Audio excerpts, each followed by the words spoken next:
linha tua já está errada. Tá, então deve ser maior que as quatro anteriores. Maior Deve que as sair, quatro anteriores, deve sair de uma zona e ir para outra. deve ser de uma zona e para outra. Perfeito. Aí, continua lendo. O que eu anotei foi isso. Ah, o que você anotou foi só isso. Você anotou metade da parada. Então, vamos lá. Deixa eu... Aqui tem uma zona. Não vou anotar, não vou fazer a marcação detalhada dela, só vou colocar aqui a base. Tá vendo a porra da minha tela aí? Tá vendo a marcação aqui?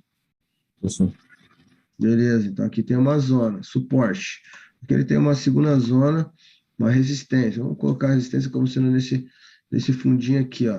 Né, nesse ponto de dificuldade aqui. Vamos pôr como sendo aqui, tá perfeito. Então ele tem um candle, primeiro, sai de uma zona, vai para uma outra zona oposta. Então ele sai de um suporte, vai para uma resistência. Se tu pegar o tamanho desse candle, o movimento aqui, ó, do fechamento dele até a abertura dele, você coloca uma linha aqui assim, só para você ter uma referência. E no começo vocês vão precisar disso, depois vocês fazem só de olho. Você pega o tamanho desse candle e vem puxando para as laterais. Olha como ele é cabuloso de grande. Com exceção desse daqui, que é um candle isolado, todos os demais são menores do que aquele candle em questão. Então, esse candle aqui é muito maior do que a média anterior. Pegando os últimos quatro, então, ele é cabuloso, gigantesco. Perfeito, saiu de uma zona, foi para outra zona, maior do que a média anterior. Os últimos quatro, por exemplo, é uma boa referência, mas ele tem que ser maior do que a média. Ele tenta fazer o rompimento da zona oposta a qual ele foi, e ele nega esse rompimento. Como que você identifica uma negação de movimento, meu filho? vê? Como que você identifica a negação de um movimento? O movimento ele se negou. Como que você identifica que aquele movimento foi negado? Qual que é o indicativo visual de uma negação de movimento?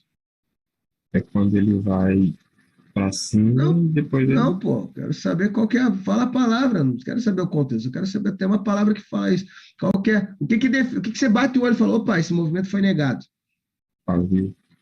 Então, pronto, tá aí a tua resposta. Então, ele sai de uma zona, vai para outra zona, maior do que a média, tenta romper a zona em questão, nega o rompimento. É a porra da sombra. Ele só pode ter sombra na parte que ele foi, não pode ter sombra na parte de abertura. Então, ele não pode ter uma sombra oposta aqui. Essa sombra pode ser que ele fique externa, ele vai lá fora e retorne para dentro, ele vai lá fora e retorne para o meio da zona, ele vai lá fora e retorne para baixo da zona, ou ele chega próximo à zona e já se queima e volta. E o ideal é que esse pavio não seja muito expressivo. Vamos supor que esse candle em questão tem esse pavio aqui, ó, do candle de 5 e 1. Já é um pavio meio desconfortável. Por quê? O conceito por trás do Take Profit Stop Loss é que vai haver um retorno e uma correção daquela agressão. Beleza? Então tem que ter só um princípio desse retorno, só uma sombrinha. Porque se vier uma sombra muito grande assim, meio que já fico meio cabreiro, porque o movimento já teve uma bela de uma retração, uma bela de uma correção.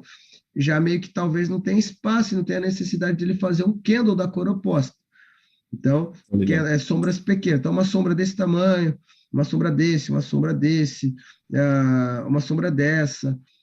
Perfeito, gosto. Agora, uma sombra muito esticada lá fora da zona e o preço retorna totalmente para dentro da zona, eu já não acho tão interessante, tão seguro. E a entrada Pô, tem que ser feita de abertura no candle em questão. Então, esse candle acabou, esse candle você pega a abertura. Se você tentar pegar a retração, está errado.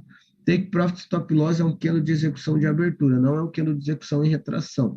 Porque se ele retrai, normalmente ele não vai voltar. Take Profit Stop Loss, a maioria deles vai fazer uma descida direta ou uma subida, se a gente estiver falando do cenário oposto. Conseguiu anotar tudo agora? sim, o Felipe, deixa eu fazer outra pergunta aqui. Não, só É, uma por vez. Próximo, levantar a mão.